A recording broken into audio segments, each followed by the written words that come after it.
I want to show you guys my chicken coop. I don't feel like I've probably done a good job explanation of showing what's going on here beyond what you guys see on the live stream. So I wouldn't say I have a lot of chickens or even that many. I probably got about 40 at this point. And it sure doesn't look like I have about 40 here, does it? Mostly geese, but they stand out because they're big.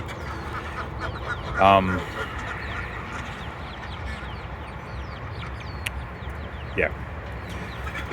So lots of geese, a few chickens, some ducks, an escape artist.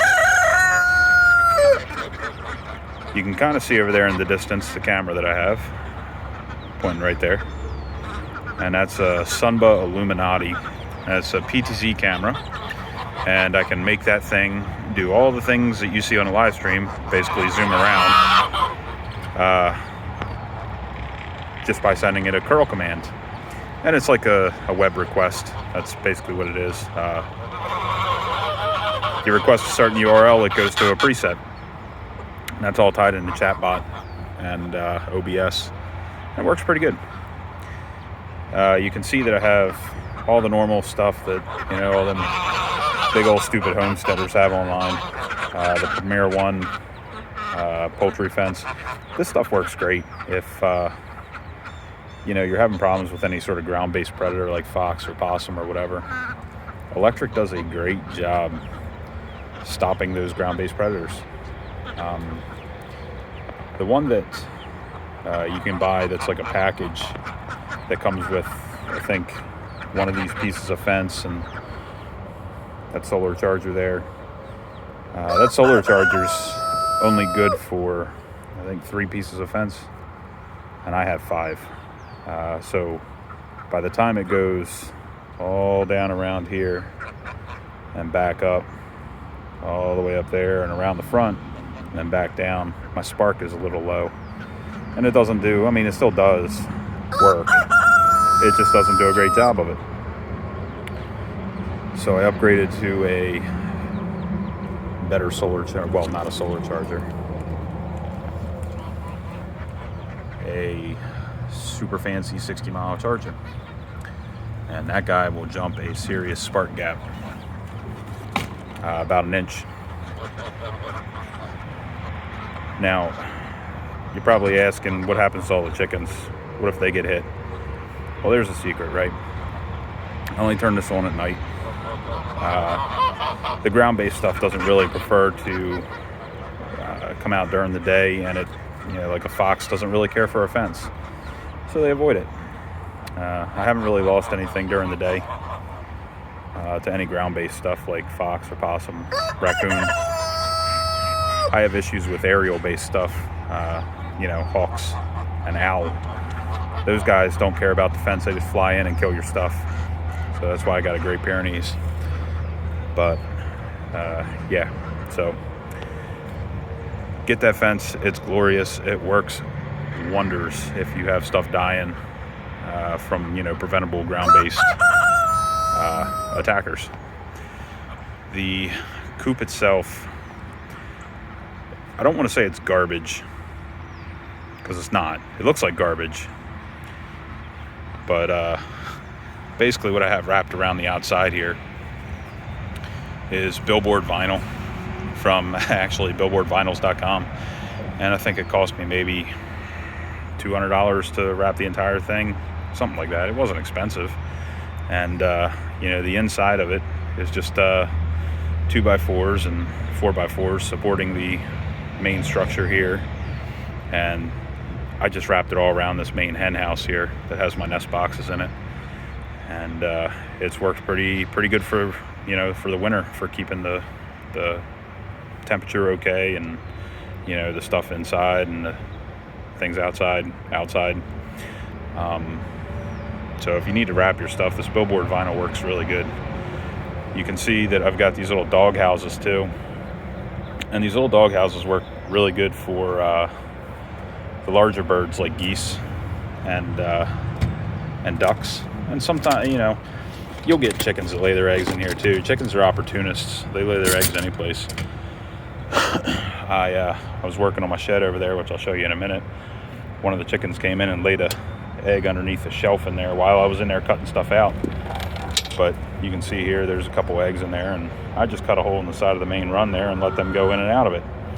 And they just come in, drop their eggs, and kind of roll. Sometimes they get cracked because of all the the lack of softness on the floor, but that's just one of those things. You're going to get cracks either way unless you use rollout boxes. Rollout boxes are about, I don't know, anywhere between $100 and sky's the limit, 3, 5, 6, whatever. So how much do I really want to prevent a cracked egg, and is it worth it? You know what I mean? So I got this shed here, and the shed is like I think it's a 15 by 20, and it came from a neighbor's house. And this thing is it's old, and the man who built it, he didn't do such a great job building it. And you can see this stuff on the side here. This is all roofing material. This whole thing is covered in this roofing material, and while it keeps the water out, man, is it ugly. And it doesn't really hold up. You know what I mean? Like, it works, but there are better options. So we also have in here, underneath the metal that I put on yesterday, and I'm not finished putting the metal on, but we have this this insulation. And this stuff is like a fiber, kind of like, you see it there. It's like wood fiber that's compressed. And on the other side, it has like kind of like a tar spray or something. And as you can imagine, both of these materials, they say that this material is not supposed to burn, but if you get it hot enough, like in a house fire, it's going to burn well, actually. So I left this stuff up, but there's a hinge point here, right? Like this barn is going to be used for a brooder house for ducks and chickens and things like that. And I'm going to put bins all over the place here. And, of course, with brooders comes heat lamps or heat sources. So how do I prevent this place from burning down, right, with this fiberboard and the studs and stuff like that? Well, the secret is not fiberglass, because fiberglass burns too, and you can see it has craft paper on it. And this stuff sucks for a lot, actually. It's really not good insulation material. It's like the cheapest stuff you can get. It doesn't do such a great job, and mice get in it and they just kind of push it apart and root through it. So the right insulation material, which is what I'm going to put in here, is rock wool, or the Comfort Bat Eco whatever. They sell bats or packs of 10 bats at Home Depot. I think they're $50. Not too expensive, so I can the plan is here to stuff all of these bays here with rock wool, and then all around the base of it put some metal. I have lots of metal left over, and I'm just gonna go horizontally all around the room, and what that'll do is help to prevent anything that falls off, like a heat lamp or any sort of ignition source, from catching the place on fire. And the nice thing about it is rock wool, it isn't flammable. It's not easy to push through with rodents. Rodents don't like it because it's kind of like a glass, but a lot of it also has like other minerals in it and stuff that aren't appetizing to mice. I want to say like they add borax to it or something, or boric acid, but I could be wrong. I know they have it, but either way, that's what I'm going to stuff in here. And the mice don't really like it. And being that it's not flammable, it's going to work great for keeping this place standing. So the whole purpose of this building here is to get all those ducks you see on my live stream out of my house. Ducks and chickens, they make a lot of feather dust, and it's a real fine particulate matter that just if you have a 3,000 square foot room, that material is going to reach the other end of the room without any airflow. It's ridiculous. It's so fine. So the point is to get them out here, out of my house, and a duster, a dusty, less, you know what I mean, a less dusty house.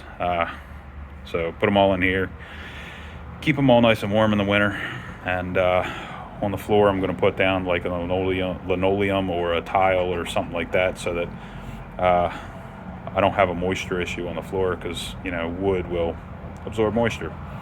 So the point of the linoleum is that it protects the floor and I can sweep it out. It makes it real easy in terms of maintenance, so you don't have to like dig at the floor, and you're not like constantly stepping in like slop, or if you spill some water or whatever, you know what I mean. And chickens just poop constantly, so if they're in here, they're gonna be pooping all over the place. It's just not hygienic without linoleum. So the other thing is brooding ducks. They require water. So what I'm going to do is I got a little stainless bar sink. I'm going to screw it to the wall like right here, or maybe over here or something. I don't know yet. And I'm just going to basically cut the drain out of it and let it exit right out the side of the building. And that's perfectly fine, because what I'm doing in that sink isn't anything significant, right? It's wetting food and washing my hands off a little bit. I'm not really using any sort of cleaners or anything like motor oil or anything like that. So just dumping it right out the side there and letting the chickens eat the stuff in the effluent. Though it sounds gross, it really is just going to be like chicken feed. So it's good for them, whatever they enjoy it. It gets me more eggs. So yeah, as you can see, this building is a bit of a work in progress, and that's okay. It just it's going to take some time, and hopefully soon what'll be able to happen here is I'll be able to set up some of them brooder bins in the back along the side here, and in here I can put my cameras and actually turn the microphone on, so you can hear all the glorious peeping that everybody seems to want to hear. And I just can't turn the microphones on right now, being that they're in the house. I don't like the idea of a 24/7 open mic, right? Like, it doesn't jive with me. And you may be thinking, all those home assistants and stuff like that. I see the irony here, but it's the same but different. At least I have the false sense of security when I can talk to Google and say, hey Google, right? So yeah, but out here I'll be able to turn that microphone on, and it'll be great or something. But this room also serves another purpose, and that is to move my networking gear out of the hen house over there into here. Maybe put it in a corner above the sink or something, or off to the side, because I'm going to put, I think, that cabinet over the sink so I can store like yeast and supplements and stuff for the small fowl. But the networking gear needs a place to be that isn't so hostile, because the hen house over there, man, it's ammonia and water and moisture, and there's a lot of dust, and networking gear and dust, just they're not like this. So I have to blow that thing out all the time, and hopefully that'll make my gear last a little bit longer, and make it so I don't have so many issues. But once I get that moved over here, all of my infrastructure right now, and I guess I can go show you that, all of my infrastructure is Ubiquity gear, but it's all kind of temporary, temporarily permanent, right? So I have these roofing tiles here, or shingles, and underneath of them, you can see on the right there, I have a black cable, which is power, and on the left I have some Cat 5, and that is just unshielded twisted pair, nothing special, not even outdoor rated. I just kind of strung it from the house up there in that corner where that chicken kind of is, down here, and into the hen house. So my networking gear is right inside here, and it's not even protected. It's just, let's see what kind of mess they made in here this time. It's not even protected. It's just kind of hanging out in here, and I got some fans to kind of help circulate away the look at all that crap pouring out there. So yeah, I got a Unify 150 switch 8 in here with some ventilation fans up there. This is my hen house camera. What is it, a Unify G3 dome? It's okay, they're a little slow, but they do what they're supposed to do, I guess.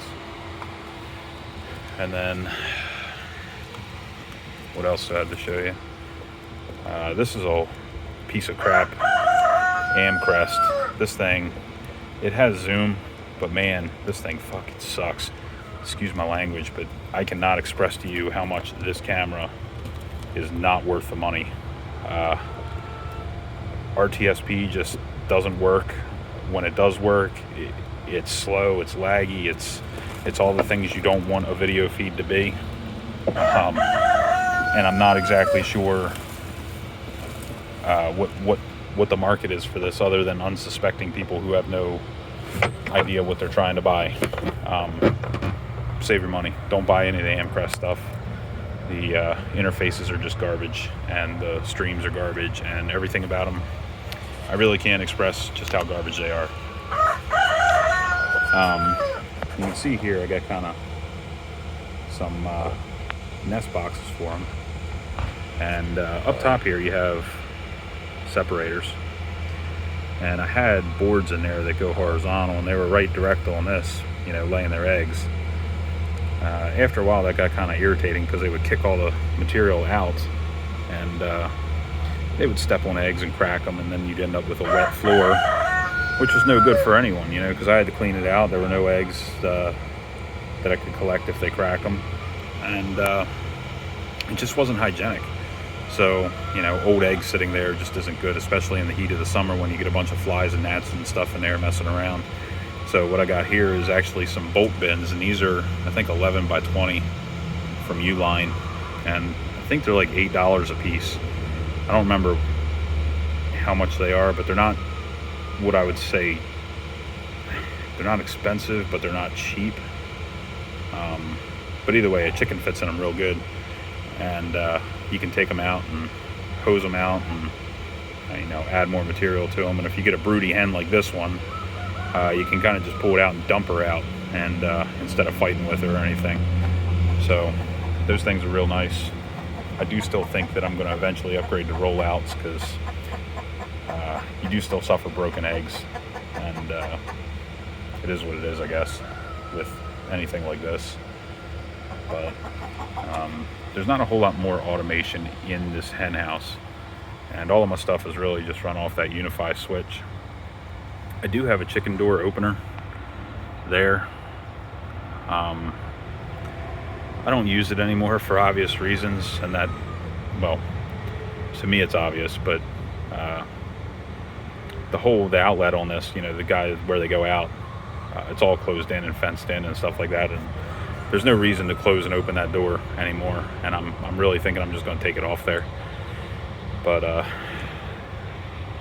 when it worked okay. I always had to recalibrate the stupid thing, so that, you know, kind of sucked. But you figure an expensive device like this, you wouldn't have to recalibrate so much. I guess. I don't know. They use a motor that doesn't have a sensor on it, so it doesn't know where it is when it runs. It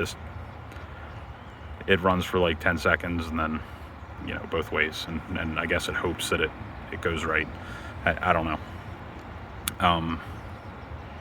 Obviously I need a Wi-Fi out here for some of my automation switches. So I got I want to say a relatively cheap Ubiquiti access point, and they're outdoor rated to some extent, you know, not direct water, but, you know, underneath an eave like this is okay, and that runs into that switch in there. And of course it's all PoE. And then in here we have some fence automation. This guy here, that's a smart plug, and that guy you can send another curl command to, and I have it set with cron to run a command that turns my fence on and off. That guy at 8 o'clock at night or something, turns it on at 8 o'clock at night and off at like I think 7 in the morning, so I don't come out and get zapped. Had that happen already.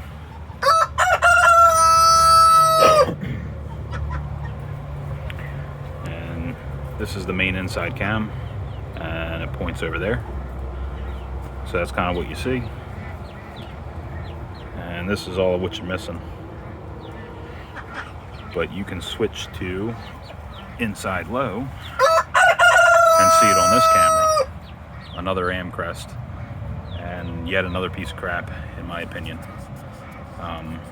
The color temperature is weird on it. It's real blue.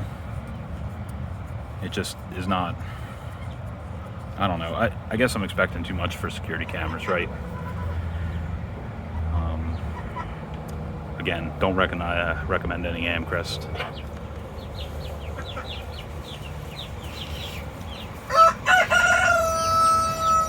And then we come over here, and I have a Smart Life. These things go by so many names, but realistically, if you just go on Amazon and type in I think it's C128. Yeah, it says C128 there. It's a C128 switch, and these can be flashed with Tasmota. And same deal, you can control them with curl and run cron jobs. And same thing for this. This is a GoSund. It's got 3 outlets on it and 2 or 3 USB ports. I don't use the USB ports. What am I going to use them for in here? But same thing, curlable, and you can control them independently. The switches, each one is controllable.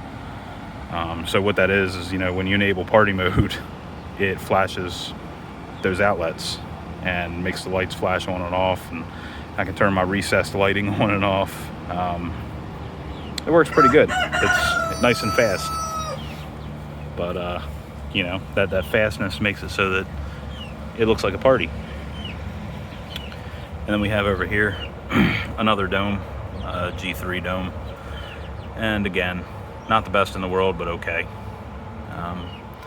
This is the other camera inside too. It shows a view this way. So again, not the best, but okay enough.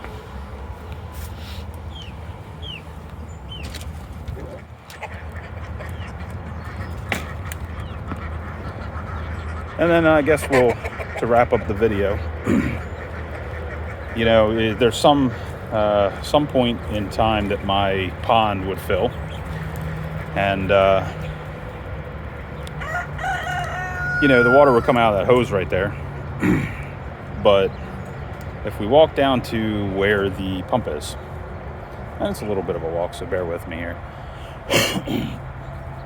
I got all this, I got that water running through this 1-inch tube, and this is just black poly agricultural hose, or it's I think it's low density polyethylene. It's easy to cut, but it's still durable. It's real flexible. Not the old stuff though. That kind of stuff gets brittle. Yeah, I'm gonna walk over to the left here. I have a stream back here, and I try to pull water out of the stream, and the stream is fully on my property before we get all upset. Any water that runs back off, you can see how far I've walked already. It runs, the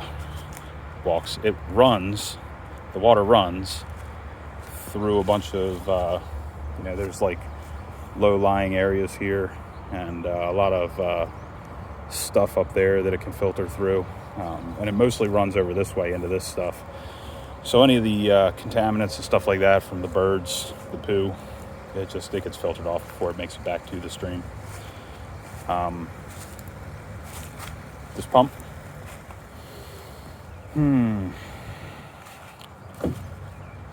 I'm not sure I have good things to say about this pump.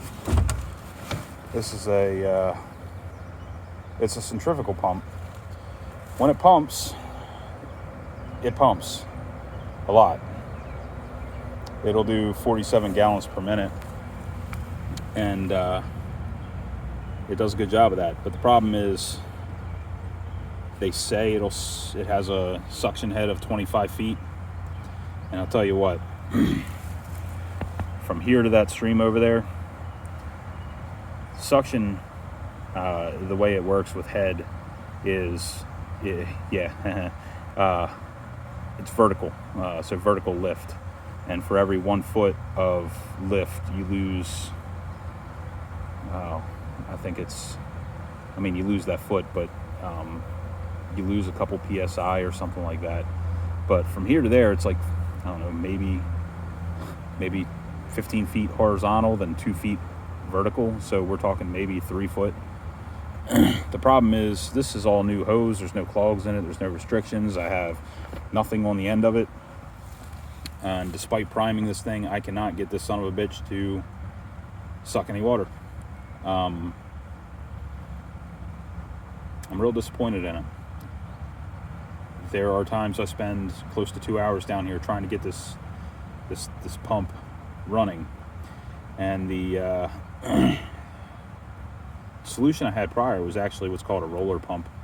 But the problem with roller pumps are they're not good for long-term use. They've only got a lifetime of maybe a couple hundred hours, and you can blow right through that.